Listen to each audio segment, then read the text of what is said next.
ಏನ್ ಗಾನು ಬಾಕ್ಲು ತಟ್ಟಿ ಒಳಗಡೆ ಬರಬೇಕು ಅಂತ ಗೊತ್ತಾಗಲ್ವಾ ನಿನ್ಗೆ? ತನ್ನು ಐಸ್ ಕ್ರೀಮ್ ಕೇಳ್ದ, ಅದಕ್ಕೆ ಬಂದೆ ಮಮ್ಮಿ. ಹೋಗ್ ಬರ್ತೀನಿ.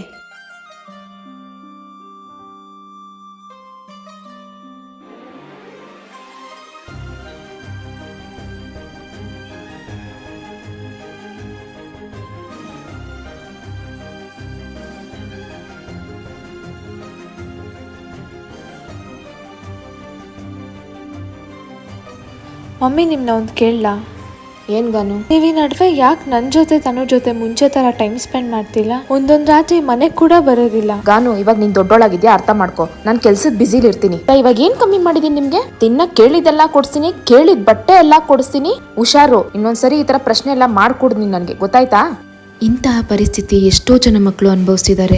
ಆ ನೋವನ್ನ ಒಳಗಡೆನೂ ಇಟ್ಕೊಳಕ್ಕಾಗದೆ ಹೊರಗಡೆನೂ ಹೇಳಕ್ಕಾಗದೆ ಕೊರಗ್ತಿದ್ದಾರೆ.